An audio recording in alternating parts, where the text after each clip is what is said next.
Nobody knows what's going on. Nobody knows. Nobody has the faintest idea.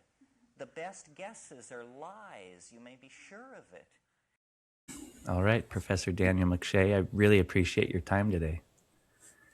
Thank you for inviting me. Yeah, hopefully we can get through this without any electrical failures. You're in the middle of a ice storm that's about to hit, so Yeah. it's going to be interesting to see how that goes in the next few days for everybody back there. It sounds like it's pretty intense. I hope it's less interesting more than more interesting when it plays out. Yeah. Well, I've been having conversations with people that you collaborate with, Gunnar Babcock, and I had Michael Levin on, and I've had Mark Solms and many other folks that are very curious about the nature of consciousness and biology. And so it's been fun to just explore it from the outside looking in and to hear your guys' perspectives. And I came across your piece that you and Gunnar did together called Eon. I think you wrote it a few years back, and I found that to be very curious. And so I'd love to just give the audience a little bit of an overview of your background. I know you come from philosophy and evolutionary biology, but let's fill people in just for an introduction, and then we'll explore some of your ideas. Sure. I'm trained as a paleobiologist, or some people think of it as paleontology. It's roughly the same thing. And that's the area I worked in for about the first 20 years of my career. My main interest was in largest scale trends in evolution. Where is the whole thing going, if anywhere? Toward greater body size, greater intelligence, greater complexity? What's the big picture of evolution over 3.5 billion years that life has been around? Then, sometime around 2008, 2010, one little branch of theory called hierarchy theory that I'd been working with presented to me out of nowhere the solution to a longstanding problem in philosophy called teleology, goal-directedness, purpose. What is it? How does it work? Where does it come from? What things are goal-directed? What things are not? And there's a history, an intellectual history of this that goes back at least to Aristotle and probably before that. Various warring schools of thought and so on, people understanding the question differently. It's been a sort of a philosophical chaos out there. So I came up with this idea derived from hierarchy theory about how goal-directedness works, and I've pretty much shifted away from evolutionary studies, something I have to mention later that makes that not quite true, but I've mostly shifted away from evolutionary studies toward figuring out, working through, with Gunnar Babcock's help, the details of how this understanding of goal-directedness works. So in the past 15 years or so, I've been calling myself a philosopher, but I don't have a license to do that. Before that, I was a paleobiologist, and I do have a license to say that. Nice. And were you very curious about philosophy and the nature of consciousness when you were really little too? Or what was your upbringing as far as belief systems and the way you were shaping your development? So my upbringing in philosophy was firsthand with a philosopher, namely my father, Robert McShea. So where other people may have been getting their exposure to philosophy in school and in college and sometimes in graduate school, I got mine through bedtime stories. And so while I have zero formal training in philosophy, I have informal training like crazy. And in the course of, the first 20 years of my life, I'd say I didn't think that much about consciousness.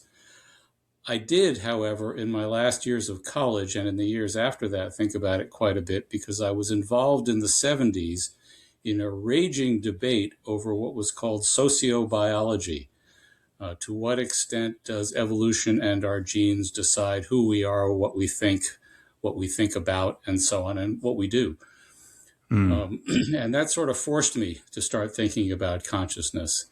And I have to admit that up until about, 5 years ago or so, the whole thing was a muddle in my head.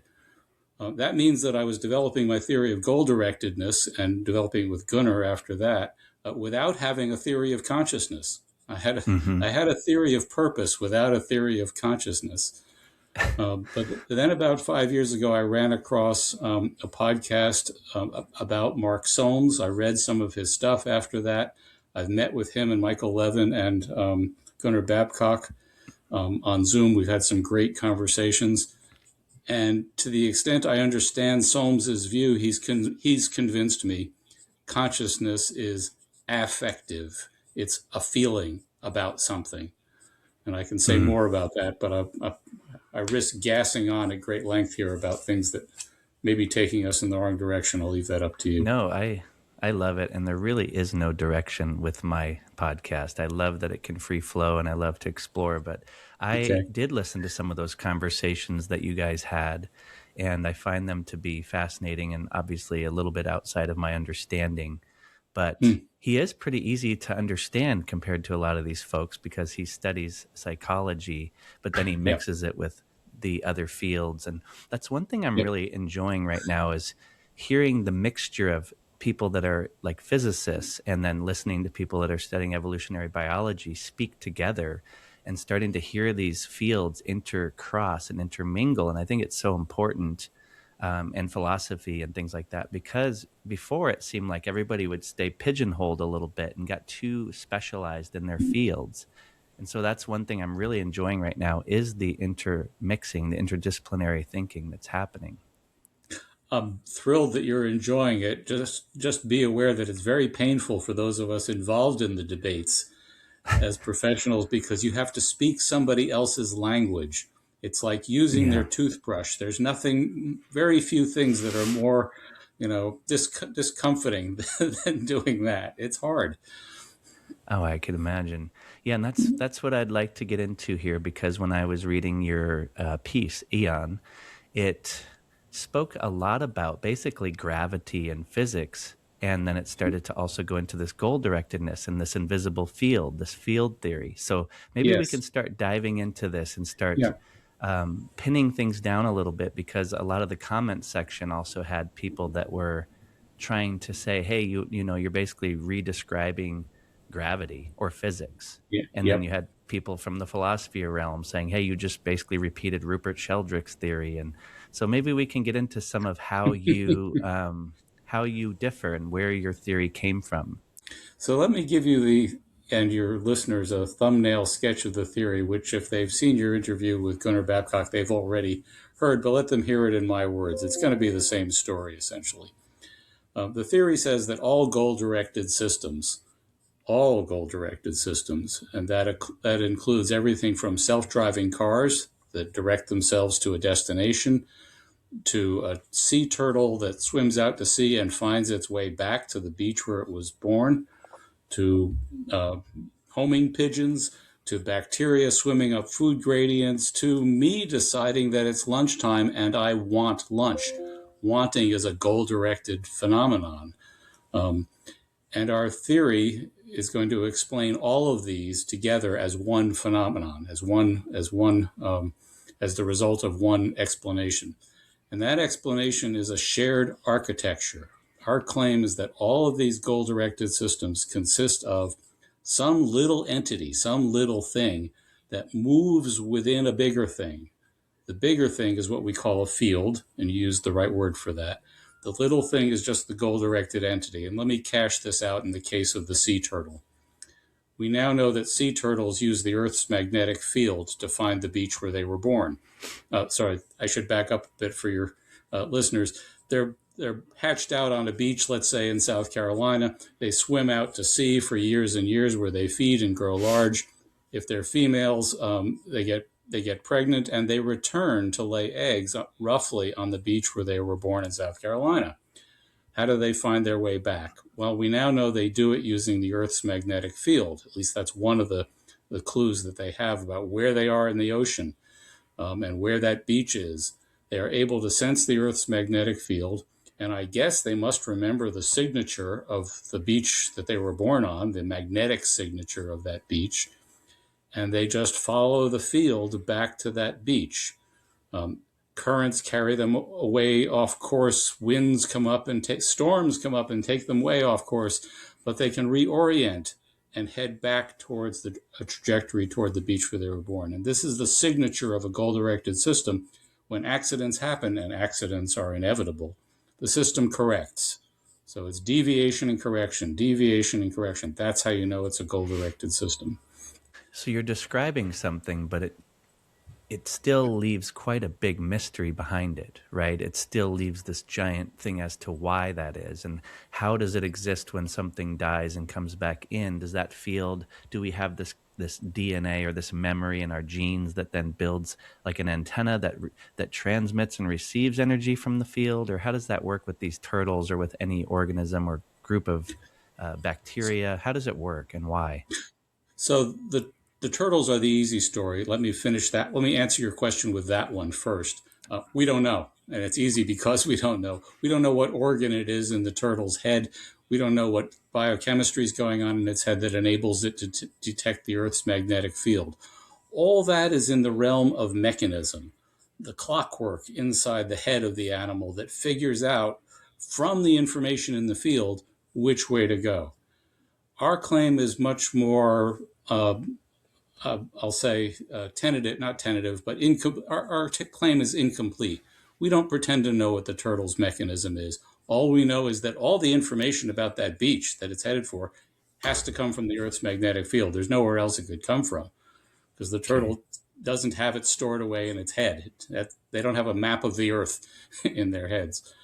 And in the case of a bacterium swimming up a food gradient, we don't pretend to know what the mechanism is inside the bacterium that enables it to do that. Other people do know, and actually we know a little about it. But for our purposes, we don't care. All we care about is that there's this big field, the food field, right, that it's using to orient towards higher concentration. And then I'll give you the knockdown example that makes this clear to everybody. The self-driving car that can deviate and take detours and so forth and still come back to a trajectory toward its destination. How does it do it? We don't have to know. Gunnar and I don't have to know anything about the mechanism inside the car to know that the way it orients is the microwave field coming off the satellites around the Earth. That's where all the information is about where to go. And it's because it's a little thing immersed in this giant microwave field that enables it to wander this way, wander that way, and still find its way to where it's going. So I'll rest there for a moment to catch my breath. We've got the turtle using the magnetic field mechanism in its head, a mystery. We've got the bacterium using the food field mechanism inside the bacterium is a mystery. And we've got the self-driving car using the microwave field coming off the satellites. And it's not a mystery what the mechanism is, but we don't have to know it for our purposes. We just have to know where the information comes from.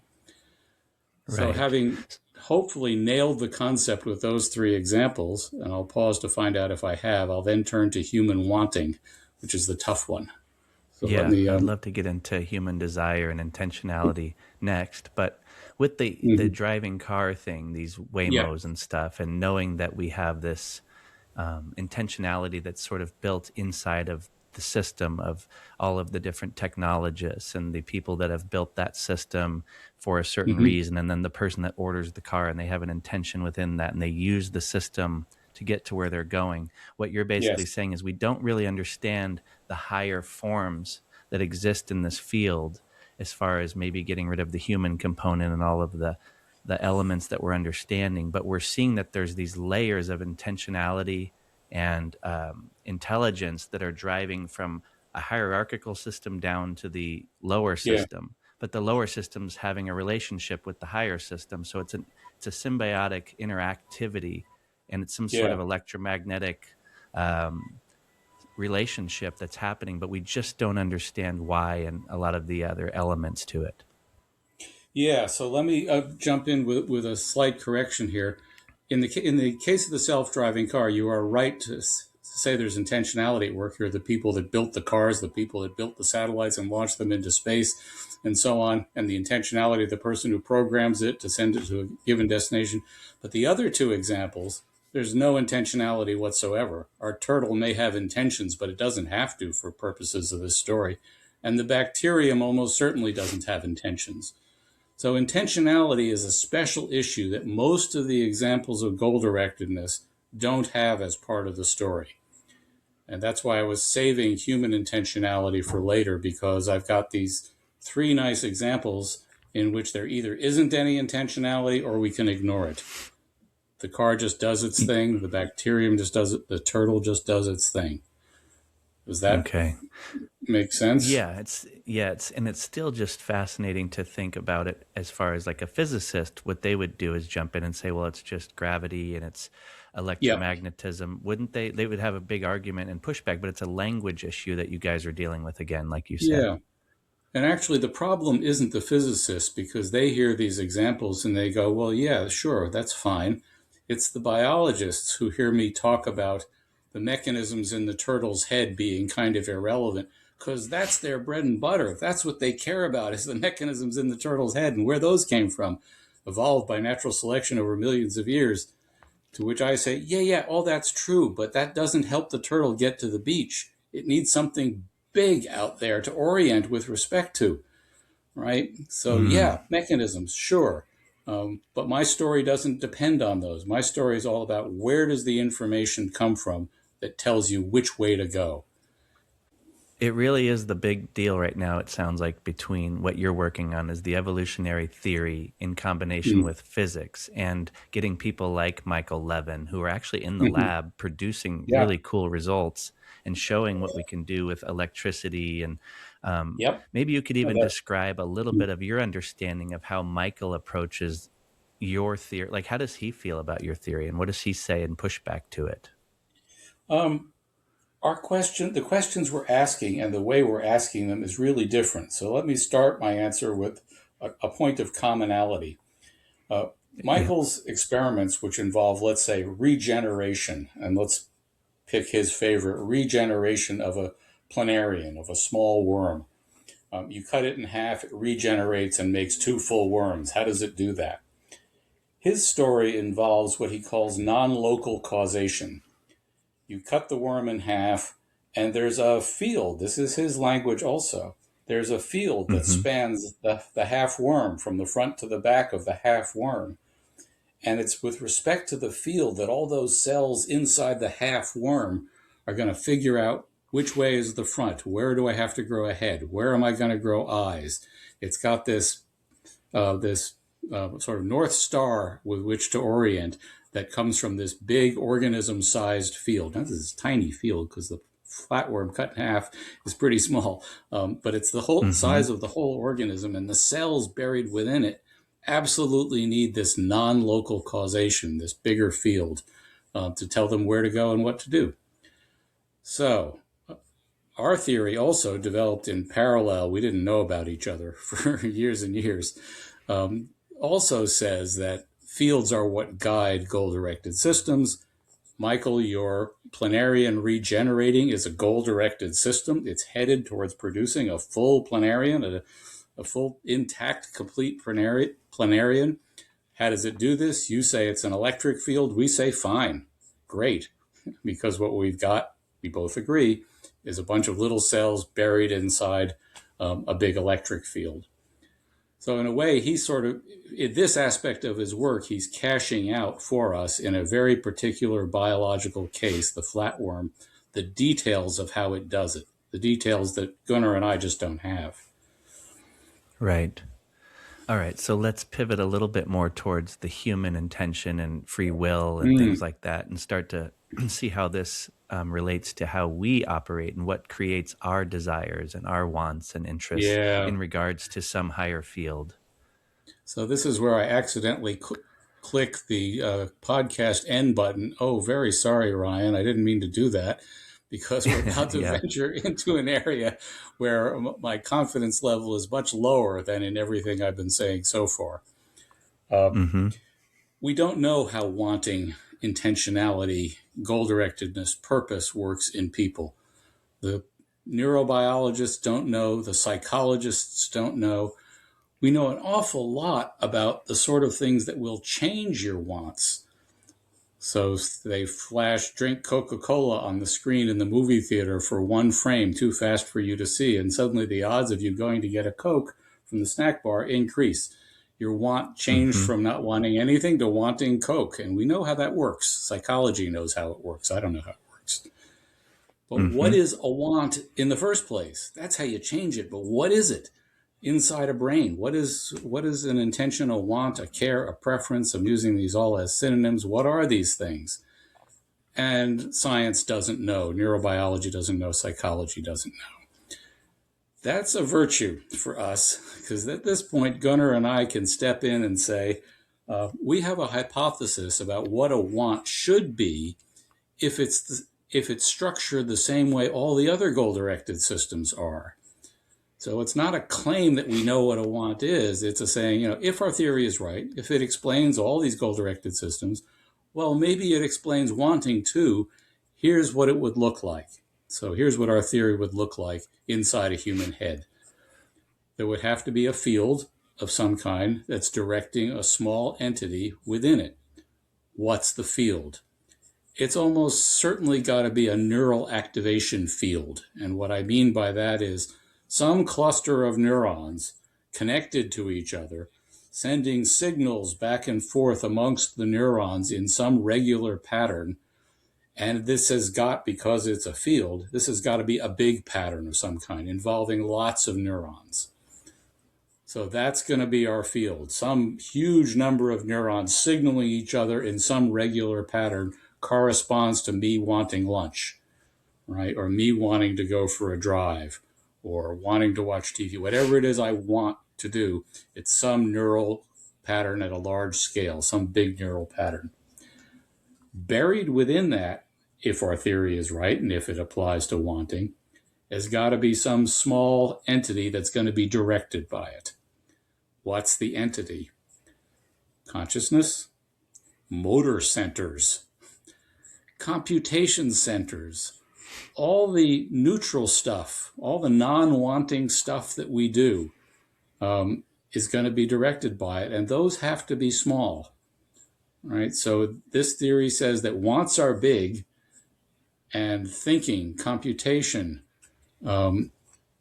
is little, right? Awareness is little inside it. So here's how it works. Here's how it would play out. Let's take the case of me wanting to go to lunch. I set out, let's say at 11:30 in the morning, close to lunchtime, and I want to go for a walk. There's some field, some neural field that corresponds to that wanting to go for a walk. And it's giving instructions to my legs, and it's giving instructions to my computation center telling me which way to turn to go on the walk and what the fastest route is and all that stuff. And then along comes the hunger want, right? Another field, another big field, also inside my head, and starts competing with the wanting to go for a walk field, competing for access to the thinking, competing for access to the motor centers. So now I've got two wants going, and I'm unsure what to do, and I stop in the middle of the sidewalk and rethink this going for a walk and weigh the strength of the two fields in my head. Do I want to go for a walk? Do I want to go get lunch? Which is it? And let's say the wanting to go for a lunch is stronger at that moment, right? Not in general, just at that moment, it's stronger. It will defeat the wanting to go for a walk feeling. That neural field corresponding to wanting to go for lunch takes over. And now my thinking is channeled into finding lunch, right? And my movements of my body are channeled into headed for lunch. This is the heart, we argue, of decision-making. It's called the parliament of the passions. It's a bunch of wants getting together and fighting with each other over access to your thinking and access to your movements. And whichever want wins, or whichever combination of wants wins, that's what you do. That's what decision-making is all about. It's a triumph of one package of wants over another. And these wants, again, to come back full circle to our theory of goal-directedness, are fields. They're big. Yeah. So does that make any sense at all? Feel free to say no.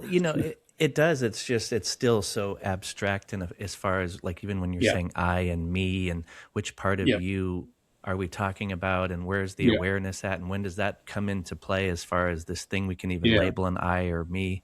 And it makes me wonder about the complexity of even biology, where we can look at the microbiome and say that now it's playing such a huge role in the way that Yeah. we think, or like how much is it top down or is it bottom up? And there's all these layers, but you're saying field, and you're talking about higher levels of Yes. complexity that are having some top down approach, Yep. or impact, influence. Yep. Yes. But where is the I and where is the awareness at that's even having the option to make the decision? When you look at Sapolsky's work, he says there's so many variables that have already played out that there actually is no I. It almost dissolves. So for most of my career and most of my time thinking about consciousness, I would have thrown up my hands and said, this just has no answer, and I'd put it aside. That's what I do with problems where I don't even know where to begin to think about them. Since talking with and reading Mark Solmes's work, I've got a working view that tentatively works about what the I is, about what consciousness is.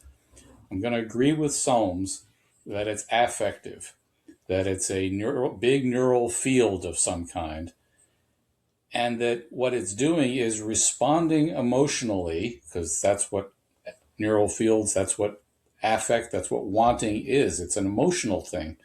It's responding emotionally to things put in front of it. So here's my computer mouse. I observe it. That's just data. That's just observation. I'm aware of it.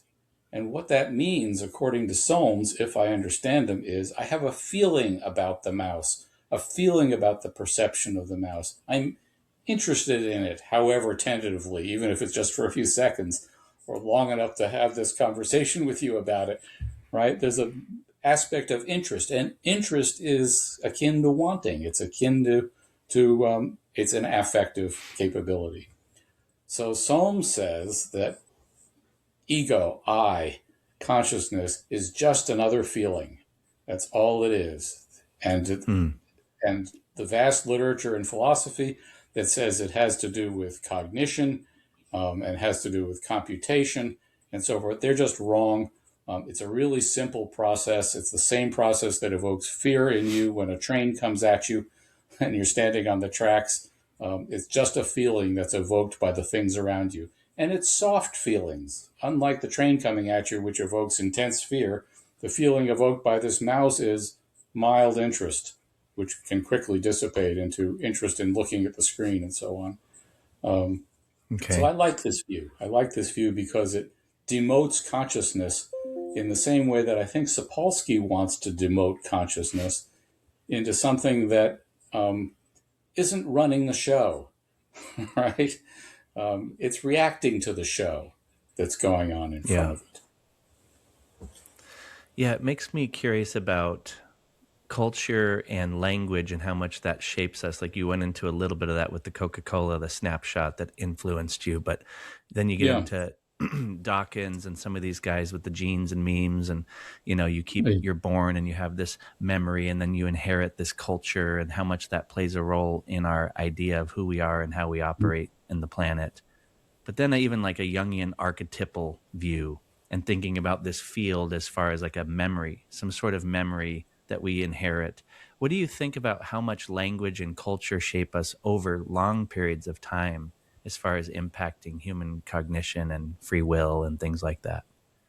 So the relationship between, let's say, language and culture on the one hand and feeling on the other has to do with, in my view of the world, has to do with how universal they are, how deeply buried in our biology they are.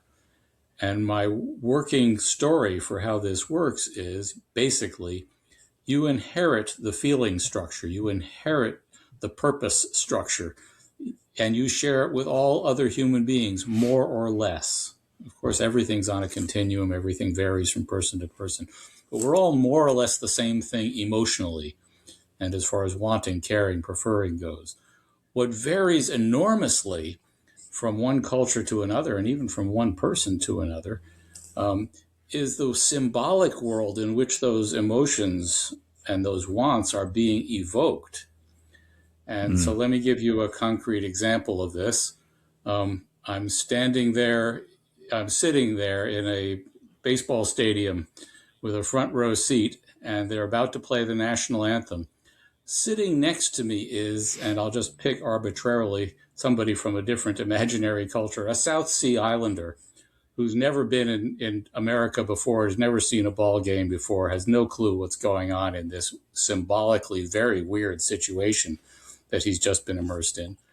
They start playing the national anthem, and I rise to my feet, either in respect for my country or irritation with my country or whatever is going through my head, but I'm reacting to the flag and to the music playing and to the crowd around me like a citizen would react. This person next to me is not a citizen, did not grow up in this culture, has none of the symbolic relationships between this flag, which for him is just a piece of cloth hanging on a stick. What the hell? Why are all these people getting all goosebumpy and romanticizing this special moment for them? His world is so symbolically different that his reaction is one of, I don't know, boredom, casual interest. He turns anthropologist for a moment, starts studying the people to the left and right of him, looking at them sort of disinterestedly, wondering what's going on, all very casual maybe. So their feeling profiles, I want to argue, the list of emotional reactions they could be having is the same, but different feelings are evoked because they're living in different worlds. They're living in different factual worlds with different cultures, different language, and so on. So all that stuff, all the meanings of things, that's embedded in culture. The affective profile, the list of wants, preferences, cares that you have, and their weightings even, that's shared across the whole species, again, more or less. So that's my partitioning, and it works more or less well. You could pick away at it, and please do if you're motivated to, and I would have to adjust that picture. I mean, it's fascinating. And then I'm curious your perspective on things like imagination. Imagination is such a fascinating element of the human experience. And to then have this collective, if you will, imagination, maybe, where if somebody learns something or comes on to some idea in one region of the world, it seems like all of a sudden everybody somewhat upgrades and picks up on this morphic field. But it's very hard to pin down, and a lot of people would just say it's woo. But if you speak about any of this stuff and you look back thousands of years, at some point, every element of discovery was woo and weird and considered sort of magical, I guess, or mystical. So you're bringing in Rupert Sheldrake's work, and I'm a little bit familiar with it, enough familiar with it that I want to both defend one aspect of it in a way that virtually nobody from mainstream science wants to defend, and then slam the rest of it. So let me start with the slam. As far as I can tell, there's almost, not entirely, almost no evidence for his morphic resonance field. What's a morphic resonance field? It's what you said. Somebody discovers something, and faster than light, the idea is transmitted from one individual to the other all around the globe. Out into space, alien species intercept morphic resonances from Earth instantly, faster than light, and they too become more likely to have the same idea that somebody had here on Earth. What's more, in his work, morphic resonance is transmitted forward and backward in time, so that if I have a discovery today, then not only are they more likely to have the same discovery somewhere in China, they're more likely to have it on Alpha Centauri if there are intelligent creatures there. And what's more, they're more likely to have it 1 million years ago on Alpha Centauri, and 1 million years ago here, and 1 million years in the future. So I don't understand how this works. I don't understand how it's even supposed to work. And I haven't seen any data. I've seen some of his data, but nothing knockdown, nothing really convincing that gets me on board with it. That said, here's the defense. He's got scientifically respectable proposals here about how the world works. They appear to be testable, even if they haven't been tested to my satisfaction. If we take them to be sufficiently plausible, then hopefully somebody will come along with enough interest to actually do serious tests of them. I'm always open to wacky stuff that goes against the grain that seems physically impossible, provided there are empirical tests you can do to see if it's true or not. And I think he's crossed that hurdle. I think his hypothesis is well enough stated that it is testable. I think it's wrong, but I think it's testable. Yeah. And what is your view on, say, the imagination, where people like Einstein and Edison would use it to come up with different theories, or use it to be able to have access to different layers of curiosity, and then pull from it to put something physical and tangible into the world? Do you think that's coming from some field? And that, I mean, it obviously seems like it's an interaction with some form of higher, not intelligence, but some form of field. I'm going to disappoint you in this because I have no clue what imagination is. Almost no clue what imagination is. I don't mind that answer. I'm in that boat for pretty much everything. Yeah, okay. That's fun. I'm an I don't know guy. I think that's where I settle, and I'm okay with that. And I should just stop with I don't know. I mean, I could weave a tale. I'm paid to weave tales. But my bottom line is going to be, I don't know what imagination is. It feels, when I'm imagining things, like part of the general faculty that all people have for storytelling. Imagining things is a story you tell about the world around you based on what you see and remember and so on. But, I'm making this up. No, I love it. I pretty much live in the space of being okay with not knowing and just being curious, and being in the awe and the wonder is sort of fun in itself. So I'd love to know some of the practical implications of your theory and your work. What are you hoping that scientists and other people will do or use with this to evolve it or use it in the physical world?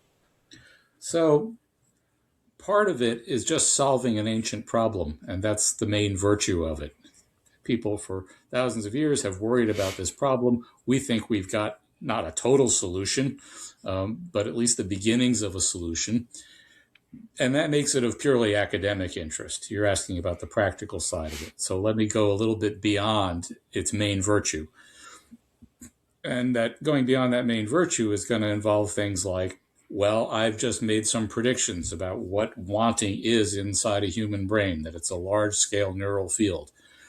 You neuroscientists, you're not looking for that. Could you please go look for that? And if you don't find it, then I'm in trouble. My theory's in trouble. But if you do find it, it's a novel thing that you would never have thought to look for without the theory. So it's sort of a springboard for more empirical work by people with more expertise than I have in areas that I don't have. There's another thing that's practical about it. Well, I'm not sure it's practical, but I'll say it anyway. There's a general feeling out there, and not just among biologists, not just among scientists, but in the general population of people who think about these things, that life is different, that consciousness is different, that people are special somehow. Failing to see the continuity that Darwin brought into our thinking that takes us from a planet with no life on it to a planet with life on it to a planet with thinking creatures to a planet with human thinking creatures. There's transitions that have been made here over time. And if these transitions are being made, they're almost certainly going to be made somewhat gradually. That's mostly, not entirely, but mostly the way evolution works, which means it isn't that people are goal-directed and bacteria are not, or bacteria are goal-directed and hurricanes are not. There's going to be an aspect of this field-entity relationship all throughout the universe, inorganic, organic, living, non-living, human, non-human. There's going to be some degree of goal-directedness. It's a whole different view of our relationship to the universe. It puts us in continuity with it. We are just another field entity example, a fancy one, a really fancy one. We're very impressed with ourselves, right? But it's not a miracle. It's not something out of nowhere. It's an extension of the kind of process that's going on. I could tell you about how hurricanes are sort of goal-directed, by the way, sort of kind of weakly goal-directed. It puts us in continuity with all that physical stuff, and all that physical stuff is what a Darwinian view says is what we came from. So that shouldn't be a surprise. What's amazing to me is that so many people are able to call themselves Darwinians and at the same time hold this life is special, humans are special. They're in a separate category. There's some miracle of life, miracle of humanity that took place that takes us out of the physical world. That contradicts the Darwinian view. I don't think you can sensibly hold a Darwinian view in that discontinuity in your head at the same time. So it's not a practical consequence of our theory in the sense of giving people better cell phone reception or anything like that. But it's practical in the sense that it has wide and sweeping implications for how we see ourselves. Yeah. And it's hard, it seems, for some of the people that are really entrained in physics or in other fields to subscribe to it very easily, because I've heard some of the pushback talking about the ball bearing example where you had it in a cylinder or whatever, and it was going downward. And someone would say, well, that's gravity. And we have Newtonian physics to explain that. There's no goal for this ball bearing or a snowball to get to the bottom of the hill. Can you go into some of that? Yes, and thank you for raising that. That's the perfect example. I'm going to adjust it just a little bit to make my example work out better. Imagine a rock falling down a well. And I picked this example because the well is uneven. It's got stones sticking out on the side, and the rock bounces off one stone, hits the side of the well, careens to the other side, always heading downward the whole time. And Gunnar and I want to call this a weakly, boringly, barely goal-directed system because it has the overall structure of a goal-directed system. There's a gravity field. There's an entity within it that's pursuing, in heavy quotes here, because it's not consciously pursuing anything, that's pursuing the bottom of the well. It's behaving as though it wants to get to the bottom of the well, being deflected, returning to a trajectory toward the bottom, right? Constantly, over and over again, heads for the bottom. That's the signature of a goal-directed system. And by the way, back before Newton, going way back before Newton in Aristotle's day, things falling were considered to be motivated in some weak sense by an oomph within them, an urge, right? A directionality within them. So a simple rock falling down out well would have been to Aristotle a mystery to be explained because Newton hadn't come along yet. And he did put it in the same category as all other goal-directed systems, despite its simplicity.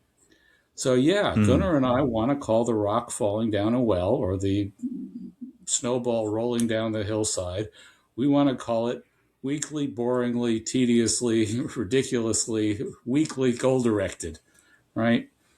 And there's a continuum between that end of physics and the biological end of physics, where we get to really fancy goal-directed systems with multiple fields engaged at the same time.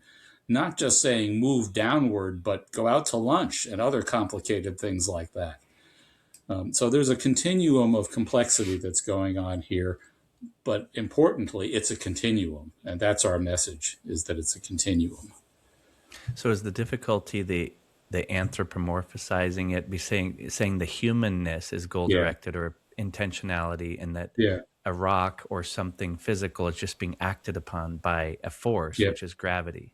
Yeah. So there's no decision or will, so therefore it's hard for those two to be mixed up, I guess, in the same languaging. Yeah. And so our answer to that is, the rock is driven passively by the gravity field, and you are driven passively by your wants. Right? Okay. Your thinking doesn't have any oomph of its own. All the push, all the oomph comes from the wants. And you're completely at the mercy of your wants. You have nothing to fight back with except other wants when they disagree with each other. So what do you say in regards to entropy or aging and dying, things like this? Because I think of even something as simple as yoga, where gravity wants to pull you down as a human being and make you hunched over and eventually you're stuck and and in yoga, you have to intentionally just hold. I like to practice myself, and it's one of the most Yeah. miserable practices at times. But the amount of resistance it takes and intention to override what nature actually wants, which is to pull you down and to make you go forward. And so I almost think it just Yeah. takes massive amounts to go the opposite direction, which is like Yeah. life is springing forth. And so anyway, I like to use that as a metaphor for other elements of life itself. Yeah.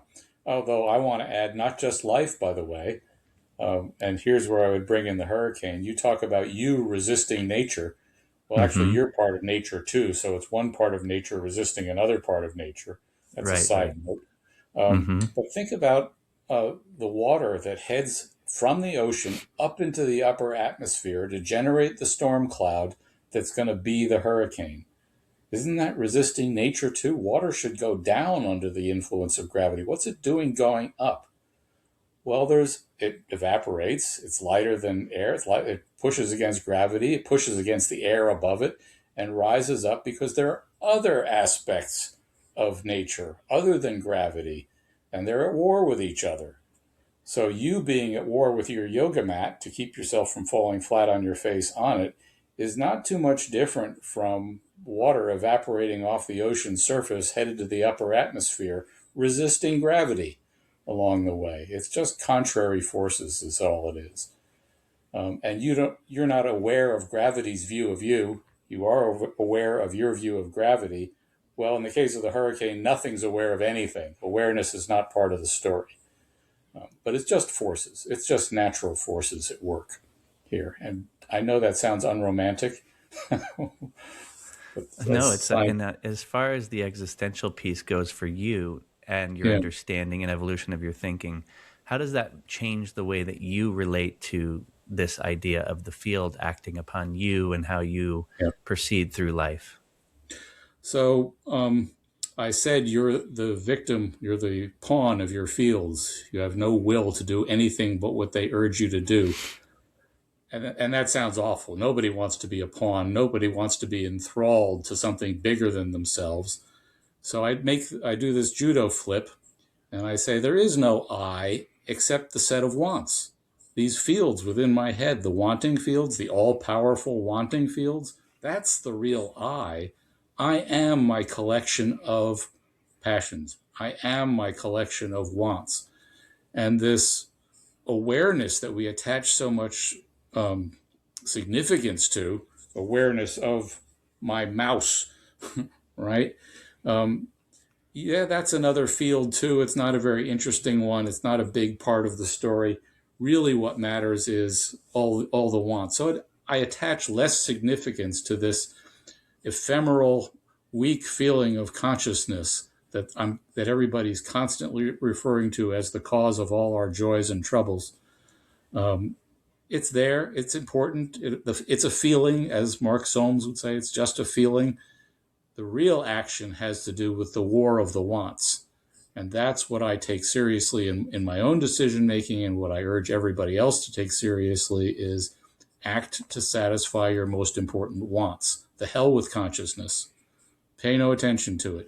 It's a tool. Here's a better angle on it. Consciousness is just a tool of the other wants. Right? They use it to get their way. So they set it to work, painting pictures of the world, imagining scenarios and so forth, so that the wants can react to them and go to war with each other with a chance of winning and so on. So I'm talking very in that my authoritative professorial tone of voice, but that's really misplaced here. I'm fishing around for a view of the self that's consistent with wants as the supreme directors. Because, and this is a point that goes back to the 18th century philosopher David Hume, the wants rule. Reason is and ought to be the slave of the passions, he wrote, and pretend to no higher office than that. Reason, which you can associate with consciousness if you like, is the slave of the passions. It doesn't do anything on its own, right? Yeah. Let's downplay it. Yeah.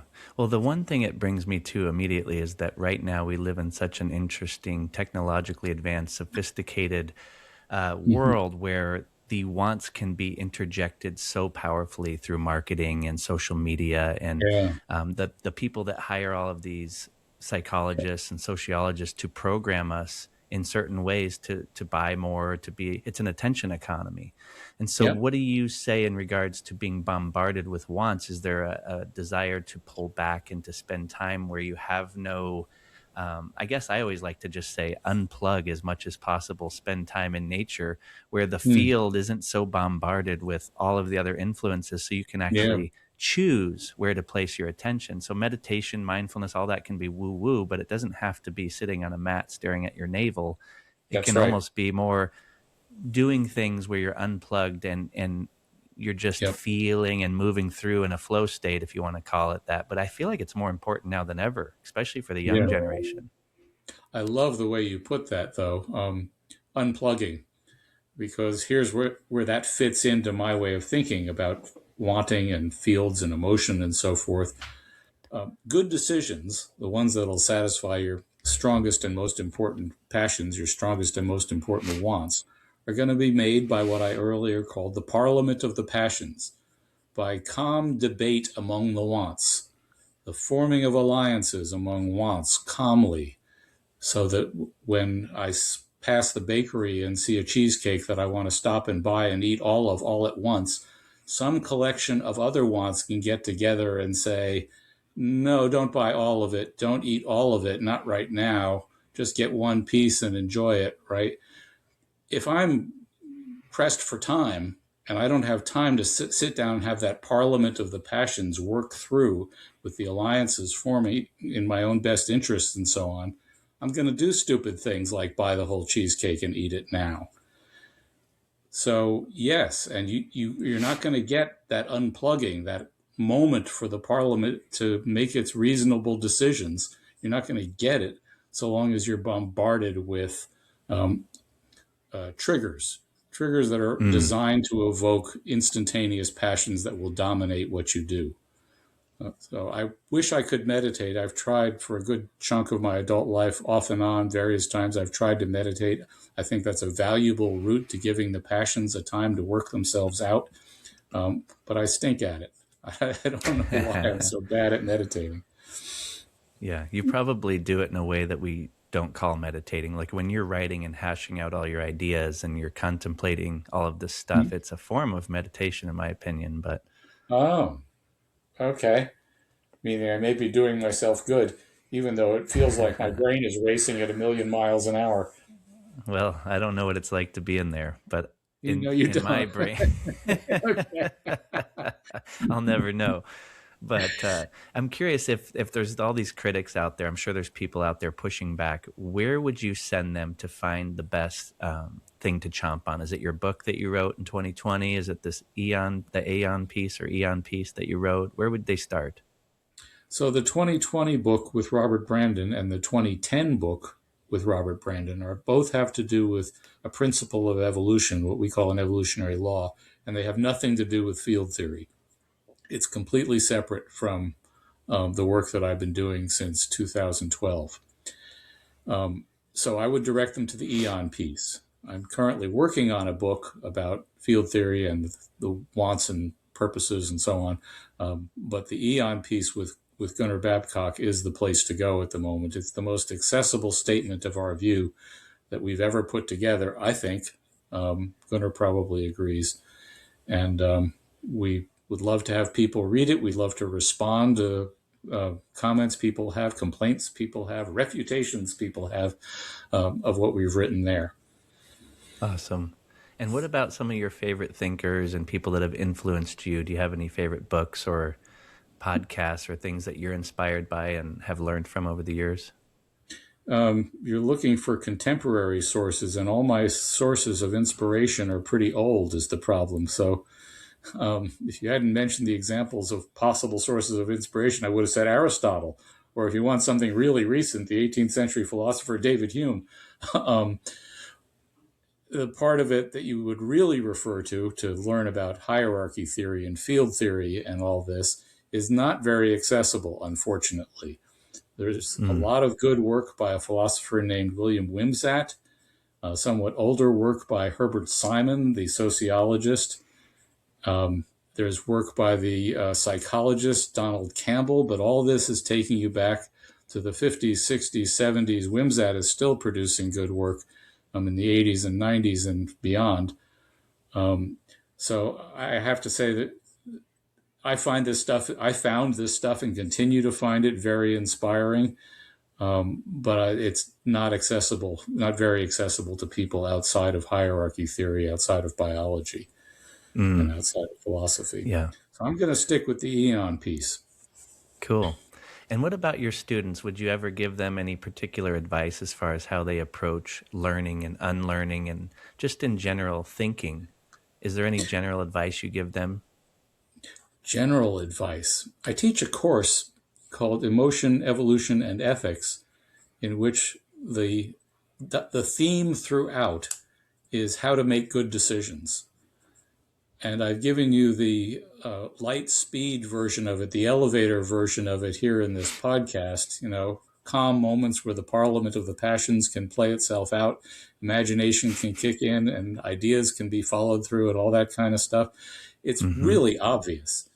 An undergraduate who hears this, right, is going to think, well, that's boringly obvious. Boringly obvious doesn't mean it's not true, is one thing to say to that.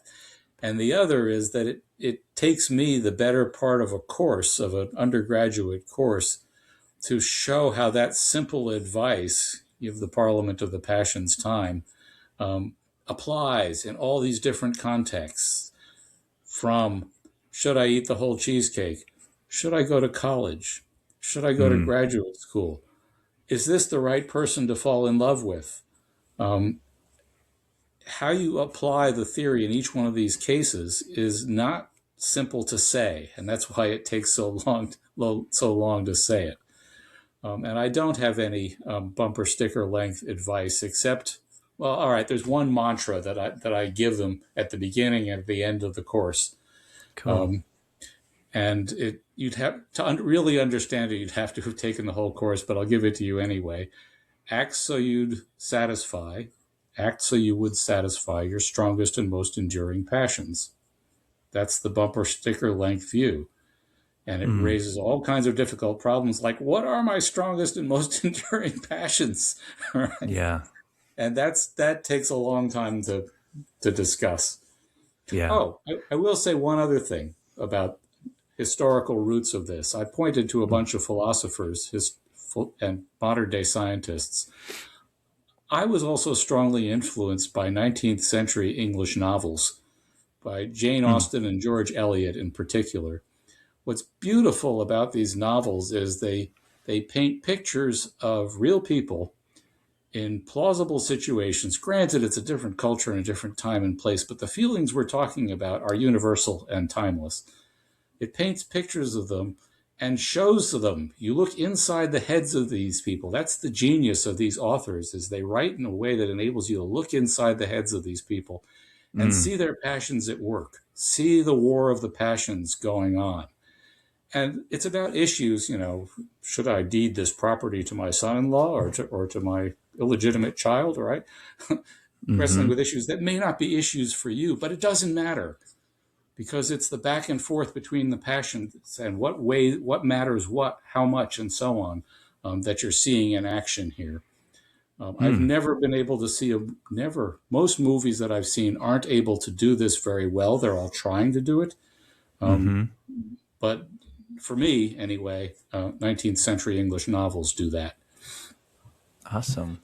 Well, I always ask every guest, I've had you for the hour, but if you were going to die today, is there anything you would like to say to the world if it was the last thing you could say and they couldn't read your articles and they couldn't read your online material? It was just one last bit you could share with the world. The only thing that comes to mind is W.C. Fields, the comedian.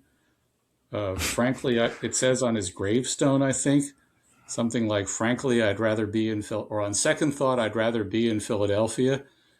And what that comes from is his joking throughout a lifetime of comedy about how awful Philadelphia was, and comparing it to being in a graveyard, to being dead. His final judgment is, on second thought, I'd rather be in Philadelphia. People change their minds, and that's okay, right? Is one of my parting messages for the world. You do the best you can under the circumstances that you've got, and you can be wrong in your judgments all the time. So, frankly, I'd rather be in Philadelphia. I like that. And it's a great thing that we change our minds. Otherwise, it'd be a problematic world, I think. Oh, yeah, right. Making it okay is hard because everybody's trying like crazy to be consistent. Yeah. No, Senator, I didn't change my mind on this. I've always believed that. Well, hell, you did. And it's Yeah. okay. No, the sooner the better, right? To back off and say, admit you were wrong and evolve your thinking. Yeah, there's a lot of righteousness in the world right now, and I'd love to see more people admit that we just don't know. And I like that about you. Yeah, and not just don't know, but I was wrong. And I was wrong. Yeah, that's the hardest awesome. thing to say. Totally. Well, I appreciate your time. It was fun exploring a little bit of your ideas and who you are.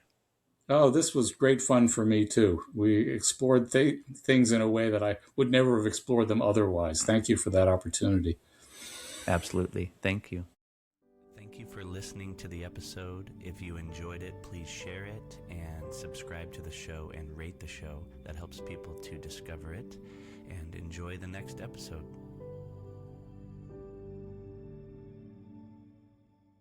What we call reality is in fact nothing more than a culturally sanctioned and linguistically reinforced hallucination of some sort.